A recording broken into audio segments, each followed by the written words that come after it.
Hello students, आज मैं आप लोगों को क्लास 10 जैव प्रक्रम वाली चैप्टर में से मनुष्य का पाचन तंत्र समझाता हूँ। पाचन तंत्र क्या होता है, आइए हम जानते हैं। देखिए, पाचन क्रिया क्या होती है। तो पाचन क्रिया के अंतर्गत जटिल कार्बनिक भोज्य पदार्थों को सरल कार्बनिक पदार्थों में तोड़ा जाता है। यानी जो हम लोगों का भोजन होता है वो जटिल कार्बनिक पदार्थ होते हैं और हमारा जो शरीर है वो भोजन को इस रूप में ग्रहण नहीं कर सकता है। अतः पाचन क्रिया के द्वारा उसे सरल भोज्य पदार्थों में तोड़ा जाता है। इसके बाद ही हमारा शरीर जो है उसे स्वीकार करता है। तो पाचन क्रिया के द्वारा जो है पाचन के द्वारा जो है जटिल कार्बनिक पदार्थों को सरल कार्बनिक पदार्थों में तोड़ा जाता है और उसे अवशोषण योग्य बनाया जाता है। ये पाचन होता है। अब पाचन क्रिया क्या है? तो पाचन क्रिया के अंतर्गत जो है भोजन को ग्रहण करना, चबाना, चबाए हुए भोजन को निगलना, भोजन को पचाना, पचे हुए भोजन को अवशोषित करना तथा अपच्य भोजन को शरीर से बाहर निकालने की क्रिया को पाचन क्रिया कहते हैं। यह पूरी पाचन क्रिया को हम लोग 5 चरणों में बता सकते हैं। जैसे पहले अंतर्ग्रहण यानी भोजन को ग्रहण करना, उसके बाद भोजन का जैसे बताया कि पाचन होता है, उसके बाद जब भोजन पच जाता है तो उसे अवशोषित किया जाता है। तो छोटी आंत में जो है रसायनकों के द्वारा इसका अवशोषण होता है और उसके बाद जो पचा हुआ भोजन होता है उसे रुधिर कोशिकाएं जो है प्रत्येक कोशिका तक ले जाती हैं और कोशिका द्रव में मिलाती है। इस क्रिया को बोलते हैं स्वांगीकरण। पचे हुए भोज्य पदार्थों का कोशिका द्रव में विलीन होने की क्रिया को स्वांगीकरण कहते हैं। और इसके बाद जो भोजन नहीं पच पाता है, अपच के रूप में जाता है, तो उसे जो है मल के रूप में शरीर से बाहर निकाल दिया जाता है और उस क्रिया को कहा जाता है बहिक्षेपण। ठीक है, तो पूरी पाचन क्रिया को हम लोग जो है 5 चरणों में बांट सकते हैं। एक बार फिर से समझ लीजिए, पाचन क्रिया क्या होती है?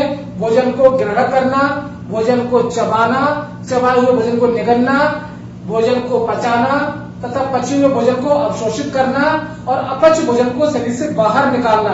ये पूरा प्रोसेस जो है पाचन क्रिया कहलाता है। अब पाचन क्रिया जो होती है मनुष्य की, वो आहार नाल में संपन्न होती है। ध्यान रखिएगा, पाचन क्रिया कहाँ पर संपन्न होती है? मनुष्य के आहार नाल में। ये आहार नाल कहाँ पर होती है? ध्यान दीजिएगा, आहार नाल आपके मुख से लेकर के गुदा द्वार तक, जहाँ से हम मल तैयार करते हैं, वहां तक ये फैली एक लंबी कुंडलित नलिका होती है। तो कहाँ से कहाँ तक होती है? ध्यान रखिएगा, मुख से लेकर के गुदा द्वार तक फैली एक लंबी कुंडलित नलिका होती है, जिसका व्यास अलग अलग स्थानों पर भिन्न भिन्न होता है।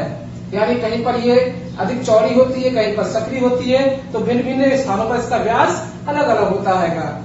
और ये 8 से 10 मीटर लंबी कुंडलित नलिका होती है। ध्यान रखिएगा, इसकी लंबाई कितनी होती है?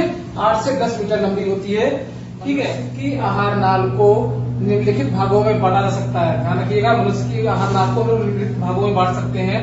नंबर 1 मुख एवं मुख गुहिका, दूसरा है ग्रसनी, तीसरा है ग्रासनली, चौथा आमाशय, 5वां छोटी आंत और 6वां बड़ी आंत। इस तरह से हम लोग जो है मनुष्य की आहार नाल को निम्नलिखित भागों में बांट सकते हैं, जो मुख से लेकर के प्रारंभ होती है और गुदा द्वार तक फैली रहती है। जहां से मल त्याग किया जाता है वहां तक ये फैली जो है एक लंबी कुंडलित नलिका होती है, जो 8 से 10 मीटर लंबी होती है और भिन्न भिन्न व्यासों पर इसका व्यास जो है अलग अलग होता है।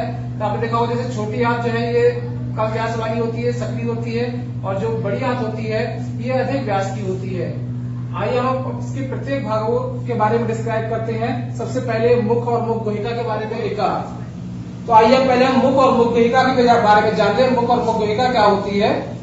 तो मुख हमारा जो है 2 चल होठों से घिरा हुआ भाग होता है, जिसके अंदर 32 दांत होते हैं, एक जीभ होती है और लाल ग्रंथियां होती है। तो हमारे मुख में ये भाग पाए जाते हैं, जीभ होती है, दांत होते हैं और लाल ग्रंथियां होती है। आइए हम पहले जीभ के बारे में समझ लें। जीभ क्या है? तो जीभ जो है ये एक मासल संरचना है। हमारी जीभ जो है एक मासल संरचना है, जिसका अग्र सिरा स्वतंत्र होता है और पिछले सिरे पर ये जुड़ी होती है। हमारे जीभ में श्लेष में कलाएं पाई जाती हैं, जो श्लेष को स्रावित करती हैं, जिसके कारण हमारी जीभ जो है नम रहती है। और हमारी जीभ में जो है स्वाद कलिकाएं पाई जाती हैं। ध्यान रखिएगा, हमारे जीभ में स्वाद कलिकाएं पाई जाती हैं, जो हमें स्वाद का अनुभव कराती है। क्योंकि भोजन के जो स्वाद का हमें अनुभव होता है वो इन स्वाद कलिकाओं के द्वारा होता है।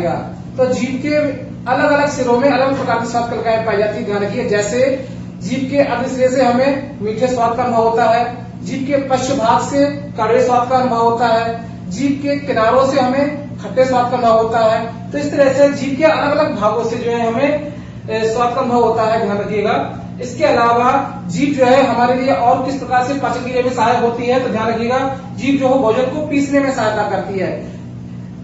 भोजन को तो हमारे दांत ही पीसते हैं, लेकिन पीसते समय जब भोजन यहाँ वहां निकलता है दांतों से, तो उससे साइड से लगाती जाती है। इस तरह से ये भोजन को पीसने में सहायता करती है, भोजन में लार मिलाने में सहायता करती है। इसके अलावा भोजन को निगलने में सहायक होती है। तो इस तरह से जीभ जो है हमारी पाचन क्रिया में सहायता करती है जी। अब आइए बात करते हैं दांतों के बारे में। दांत जो है किस प्रकार के होते हैं, मनुष्य के दांतों की क्या विशेषताएं हैं, ठीक है। तो ध्यान रखिएगा, मनुष्य के दांतों की विशेषताएं यहाँ पर निम्नलिखित है। नंबर 1, मनुष्य के दांत गर्ददंती है। गर्ददंती से मतलब है मनुष्य के दांत मसूड़ों में धसे होते हैं मजबूती से, जिससे जो भोजन को चबाने में सहायता करते हैं, ठीक है। इसके अलावा मनुष्य के दांत द्विबार दंती है, यानी जीवन में 2 बार निकलते हैं। ध्यान रखिएगा, मनुष्य के दांत जो है जीवन में 2 बार निकलते हैं। पहली बार जब बच्चा 7-8 महीने का होता है उस समय निकलते हैं, जिन्हें हम लोग दूध के दांत या अस्थायी दांत कहते हैं, ठीक है। उस समय जो दांत निकलते हैं, जब बच्चा 7-8 महीने का होता है तो उसे दूध के दांत या अस्थायी दांत कहते हैं। और उस समय दांतों की संख्या जो होती है वो 20 होती है। दूध के दांतों की संख्या कितनी होती है? 20, ठीक है। इसके बाद जब बच्चा 7-8 वर्ष का हो जाता है, ठीक है, तो उसके बाद जो है मनुष्य के दांत दोबारा निकलते हैं, और जब वो दांत निकलते हैं वो स्थायी दांत कहलाते हैं आपके, ठीक है, वो परमानेंट दांत होते हैं।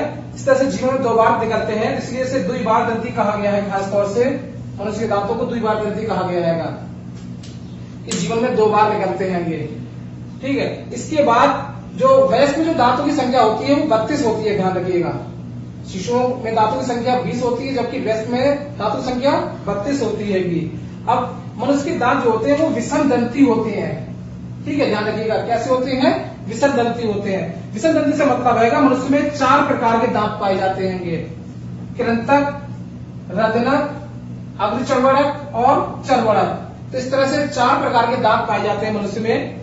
कृंतक की संख्या 2 जोड़ी होती है, और रदनक की संख्या 1 जोड़ी होती है, 1 जोड़ी दांत होते हैं रदनक। और अग्रचर्वणक दांतों की संख्या होती है 2 जोड़ी, और चर्वणक दांतों की संख्या होती है 3 जोड़ी।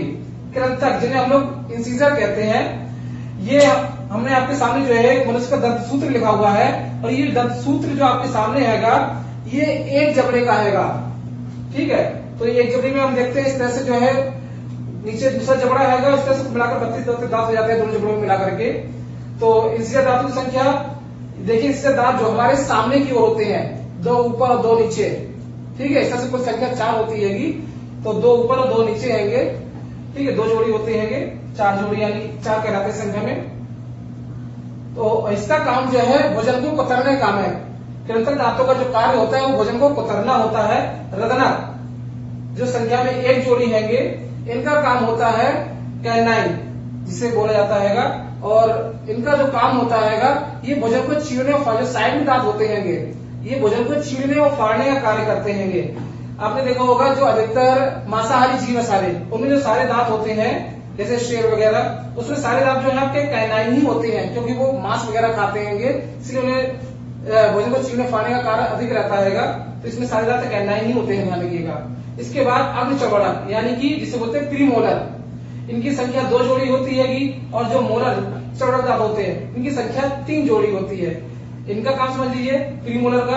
अग्रचर्वणक दांत जो है होते हैं ये भोजन को पीसने का कार्य करते हैं, चबाते और पीसते हैं। इसी प्रकार से चौड़क दांत भी जो होते हैं जो साइड में होते हैं आपके, ये भी भोजन को पीसने का कार्य करते हैं।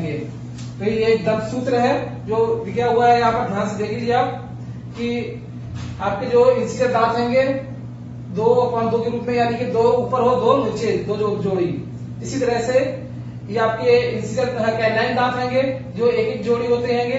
प्रीमोलर दांत होते हैं, ये भी 2-2 जोड़ी होते हैं, और मोलर दांत होते हैं, ये भी 3-3 जोड़ी होते हैं। इस तरह से 8 ऊपर और 8 निचले जबड़े में, और 8 दूनी 16, 16 दूनी 32, 8-8 16, 16 दूनी 32। जैसे पूरे वयस्क मनुष्य जो दांत की संख्या होती है वो 32 होती है। ये शिशु का दांत सूत्र रहेगा। शिशु में जो दांतों की संख्या कितनी बताई थी मैंने? 20। क्योंकि इनमें जो है प्री मूलक धातु जो है अनुपस्थित होते हैं, प्री मूलक धातु नहीं पाए जाते, ये ध्यान रखिएगा। और मूलक धातु की संख्या यहाँ पर जो है 2 जोड़ी होती है। ठीक है, तो इस तरह से जो है ठीक इसी प्रकार से जैसे आपको वयस्क का स्वतंत्र सूत्र होता है, इसी प्रकार से जो है शिशु का वितरण सूत्र होता है। इनकी संख्या कितनी होती है? 20। मुख का जो तीसरा भाग है वो है लार ग्रंथियां। लार ग्रंथियों के बारे में आपको बता रहा था कि लार ग्रंथियों की संख्या 3 जोड़ी होती है, यानी संख्या में ये 6 होती है। और लार ग्रंथियां जो है लार स्रावित करती है। ये लार भोजन को में मिलकर के भोजन को लसलसा बनाती है, जिससे भोजन को निगलने में सहायता होती है। इसके अलावा आपके जो पाचन क्रिया है वो मुख से प्रारंभ हो जाती है, क्योंकि लार ग्रंथि में जो एक लार पाई जाती है और लार से जो है एक टैलिन नामक एंजाइम पाया जाता है। लार में विशेष प्रकार का एक टैलिन नामक एंजाइम पाया जाता है। ये भोजन के मंड को शर्करा में बदलता है। ध्यान रखिएगा, किसको? भोजन के मंड को शर्करा में बदलता है। आपने देखा हो कभी कभी जब हम रोटी को अधिक देर तक चबाते हैं तो हमें मीठी लगने लगती है, वो इसी कारण से, क्योंकि जब उसमें लार मिल जाती है और लार में जो एंजाइम होता है टैलिन, ये क्या करता है? भोजन के मंड को, यानी कि रोटी के मंड को किसमें बदल देता है? शर्करा में। इसी कारण जो है रोटी मीठी लगने लगती है। और इसके अलावा ध्यान रखिएगा, मनुष्य में जो है प्रतिदिन लगभग 1.5 लीटर लार स्रावित होती है, जो भोजन के पाचन में सहायक। अगला भाग है ग्रसनी। तो मुख गहा आगे जाकर के जो खुलती है वो खुलती है ग्रसनी में। ग्रसनी जो है ये 12 से 14 सेंटीमीटर लंबी एक कीपाकार नली होती है, जो वायु और भोजन का सहमार्ग होती है। यानी जो आपकी वायु नाल यानी कि श्वास नली जो होती है वो, और भोजन करने वाली नली यानी कि फेरिंग्स, इन दोनों का ये सहमार्ग है। यहाँ पर जाकर के एक बड़े छिद्र में खुलती है। फेरिंग्स में यानी ग्रसनी में एक बड़ा छिद्र होता है, इसे हम लोग घाटी द्वार कहते हैं। यहीं पर यहाँ पर आपस में जाकर मिल जाती हैं। और इस घाटी द्वार को ढकने के लिए जो है एक पत्ती के समान कार्टिलेजी यानी उपास्थि में संरचना पाई जाती है, जिसे हम लोग घाटी धपन कहते हैं, या इसमें एपिग्लॉटस। तो ध्यान रखिए, घाटी द्वार को ढकने के लिए जो है घाटी ढापन होता है। इसका काम यह है कि जिस समय हम लोग भोजन ग्रहण करते हैं उस समय ये श्वास नली को ढक लेती है, जिससे कि भोजन के कण श्वास नली में नहीं जा पाते हैं। आपने देखा हो कभी कभी जो है हम भोजन जब करते हैं तो हमें एक ठसका सा लग जाता है। उसमें होता यह है कि जो भोजन के कण है वो श्वास नली में पहुंच जाते हैं और हम खांसते हैं। जब वो भोजन कण बाहर आ जाता है तो हमारी खांसी बंद हो जाती है। तो इसका काम जो है भोजन की नली को श्वास नली को ढकने का काम करती है ये भोजन ग्रहण करते समय। इसके बाद ग्रसनी का जो अगला भाग है वो है ग्रास नली। ग्रास नली भी जो है 23 से 27 सेंटीमीटर लंबी एक नली होती है। और यहाँ पर ध्यान रखिए, ग्रसनी में और ग्रास नली में दोनों में कहीं पर पाचन नहीं हुआ है। पाचन केवल कहाँ पर शुरू हुआ था? आपका मुख में, क्योंकि मुख में जो है लार ग्रंथियां थी। लार ग्रंथियों में विशेष प्रकार से जो लार होती है, लार में विशेष प्रकार का एंजाइम होता है जो पाचन करता है। तो पाचन आपका मुख में हुआ था। इसके बाद जो है ना ही आपका ग्रसनी में हुआ ना ही ग्रास नली में हुआ। तो ग्रास नली में भी जो है पाचन क्रिया नहीं होती है। यहाँ पर जो है श्लेष्म ग्रंथियां पाई जाती हैं जो श्लेष्म स्रावित करती है, और इसी भाग चिकना या नम रहता है, जिससे भोजन जो है आगे सरक करके आमाशय में पहुंच जाता है। आमाशय यानी कि स्टोमक। ठीक है, आइए हम स्टोमक के यानी आमाशय के बारे में समझाते हैं। तो ये 25 सेंटीमीटर लंबी जो है जे आकार की, अंग्रेजी का जो कैपिटल जे होता है उस आकार की एक थैलीनुमा संरचना होती है। तो हमारा भोजन जो है ग्रसनी के ग्रास नली के बाद जो है आमाशय में आ जाता है। और आमाशय की जो भित्तियां होती हैं, आमाशय की जो कोशिकाएं होती है उसमें जठर ग्रंथियां पाई जाती है। ध्यान रखिएगा, जठर ग्रंथियां जो है जठर रस स्रावित करती हैं। और मनुष्य में जो है ध्यान रखिएगा जठर ग्रंथियों की जो संख्या है वो लगभग 35 करोड़ होती है। और जो जठर रस स्रावित होता है, जठर रस में ध्यान रखिएगा एसियल इस तरह होता है। इसके अलावा जठर रस में आपका पेप्सिन, रेनिन और लाइपेज। आइए मैं एक करके समझा देता हूँ कि इनका क्या क्या काम है। जो एचसीएल है इसका काम है यानी हाइड्रोक्लोरिक अम्ल, इसका काम है एक तो भोजन को सड़ने से बचाना, क्योंकि आमाशय में भोजन काफी समय तक रुका रहता है आकर के। और यहाँ पर जो है जब भोजन काफी समय तक रुकेगा तो क्या होगा, सड़ भी सकता है भोजन हमारा, इसलिए सड़ने से बचाता है। दूसरा, अगर भोजन के साथ कोई भी कीटाणु वगैरह आ जाते हैं तो कई भक्षण कर देता है, उनको नष्ट कर देता है। ये कीटाणु को नष्ट करने का काम भी करता है, ध्यान रखिएगा। ठीक है, तो भोजन को सड़ने से बचाता है। दूसरा जो है भोजन को ये अम्लीय भी बनाता है, क्योंकि ये एक प्रकार का अम्ल है, तो यहाँ पर भोजन कैसा हो जाता है, अम्लीय हो जाता है। भोजन को अम्लीय बनाता है, भोजन को सड़ने से बचाता है और भोजन के साथ आए हुए जीवाणुओं को नष्ट करता है। ठीक है। पेप्सिन ये जो है प्रोटीन का पाचन करता है। रेनिन इसका काम हैगा दूध में जो विशेष प्रकार की प्रोटीन पाई जाती है केसिन, ये उसको पचाने का काम करता हैगा। ठीक है। रेनिन भी एक एंजाइम, ध्यान रखिएगा। तो कभी कभी पूछ लिया जाता है कि रेनिन का स्राव कहां से होता है, तो ध्यान रखिएगा आमाशय की भित्ति से हो रहा है जठरांश के द्वारा। और दूसरा इसका काम क्या आएगा, तो ये दूध की प्रोटीन, जो दूध में प्रोटीन पाई जाती है केसिन नामक, उसको पचाने का काम करता है। ठीक है। तीसरा है लाइपेज, ये भी एक प्रकार का एंजाइम है और ये वसा का पाचन करता है। तो यहाँ पर ध्यान रखिएगा हमारे आमाशय में भी जो है प्रोटीन का, वसा का पाचन होता है। ठीक है। इसके बाद जो है आमाशय के बारे में आपको और थोड़ा समझा देता हूँ। आमाशय को 4 भागों में बांटा गया है, कार्डिक भाग, फंडिक भाग, पाइलोरिक भाग और शेषाग्र भाग। तो इस तरह से हम पूरे आमाशय को 4 भागों में बांट सकते हैं। कार्डिक भाग जो प्रारंभिक भाग कहता है, ग्रसनी के बाद जो भाग शुरू होता है आमाशय का, वो कार्डिक भाग होता रहेगा। इसके बाद आपका आता है फंडिक भाग, नेक्स्ट है पाइलोरिक भाग और चौथा है शेषाग्र भाग। ठीक है। इसके बाद जो है छोटी आंत आती है। आहार नाल का जो अगला भाग है वो है छोटी आंत। छोटी आंत जो है मनुष्य की, ये लगभग 6 से 7 मीटर लंबी जो है, सबसे ज्यादा अत्यधिक प्रोटीन लंबी होती है। इसका जो व्यास होता है वो 2.5 सेंटीमीटर है, यानी इसका व्यास कम होता है। तो वास्तव में जो छोटी आंत, इसकी लंबाई अधिक है, ध्यान रखिएगा, लेकिन इसका व्यास कम होने के कारण जो है इसे लोग छोटी आंत कहते हैं। और जो भोजन का जो पाचन होता है अंतिम रूप से, वो यहाँ पर पूर्ण होता है। तो देखिए ध्यान दीजिएगा, पाचन कहाँ पर हुआ था। नंबर 1 पाचन हुआ था आपके मुख में। इसके बाद पाचन कहां पर हुआ, आमाशय में। तो ध्यान रखिएगा आमाशय में भी पाचन हुआ है, जहां पर आपने देखा होगा कार्बोहाइड्रेट, प्रोटीन, वसा, ये सबको पचाया गया था जो भोजन के अवयव होते हैं। इसके अलावा यहाँ पर भोजन को आमाशय में जो है पतला लेग जैसा बना दिया जाता है, क्योंकि अब आगे इसे आंतों में आना है। तो यहाँ पर जो है आमाशय में एक प्रकार की गति होती है, इसे बोलते हैं केमानुकुंचन गति। इसके द्वारा जो है भोजन को और पीसा जाता है और पतला लेज जैसा बना दिया जाता है। इस पतले लेज जैसे भोजन को हम लोग बोलते हैं काइम। इसके बाद जो भोजन बड़ी आंत, छोटी आंत में आता है, और इसके बाद जो पाचन होता है वो आता है छोटी आंत में। इस प्रकार से छोटी आंत में आकर के पाचन जो है पूर्ण होता है। तो ध्यान दीजिएगा, अब छोटी आंत के बारे में समझा रहा था मैं आपको कि छोटी आंत का जो पहला भाग है, गहरी, जिसे ड्यूडिनम कहते हैं। ठीक है। यह जो है अंग्रेजी के सी आकार की संरचना है, ध्यान रखिएगा। गहरी जो है अंग्रेजी के कैपिटल जो है वसा का पाचन होता है। वसा का पाचन जो है यहाँ पर पूर्ण होता है, ध्यान रखिए, गहरी में। और इसके बाद जो है इसका दूसरा भाग है मध्यांत्र, जिसे जेगम कहते हैं, और तीसरा भाग है शेषांत्र।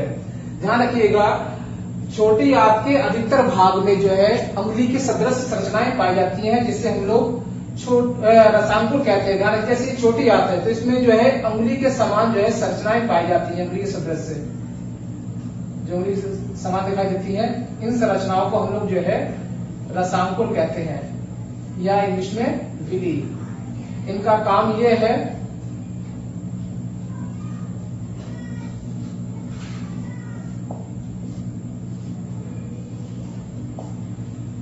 ये पचे हुए भोजन का अवशोषण करती हैं, ध्यान रखिएगा। तो रसांकुल के द्वारा ही पचे हुए भोजन का अवशोषण होता है छोटी आंत में। जब भोजन आता है तो इनके द्वारा जो है अवशोषित कर लिया जाता है, क्योंकि यहाँ पर है रुधिर वाहिनियां होती हैं और पचा हुआ जो भोजन जो है रुधिर वाहिनियों के द्वारा जो है प्रत्येक कोशिका तक पहुंचा दिया जाता है। इसके बाद आता है आपका अगला भाग है बड़ी आंत। बड़ी आंत जो है ये 1 से 1.5 मीटर लंबी जो है नली होती है, और इसका जो व्यास होता है 4.7 सेंटीमीटर होता है, 4.7 सेंटीमीटर, ध्यान रखिएगा। तो जो बड़ी आंत है वास्तव में इसकी लंबाई छोटी है, लेकिन इसका व्यास अधिक होने के कारण जो है इसे हम लोग बड़ी आंत कहते हैं, और ये आहार नाल का अंतिम भाग है। बड़ी आंत को भी हम लोग जो है 3 भागों में बांट सकते हैं। पहला भाग इसे सीकम, दूसरा भाग कोलन और तीसरा भाग है मलाशय। जो पहला भाग सीकम जो है, यहाँ पर एक छोटी सी संरचना पाई जाती है सीकम वाले भाग में, जिसे हम लोग जो है क्रमीरू परिशेषिका कहते हैं, क्रमीरू परिशेषिका।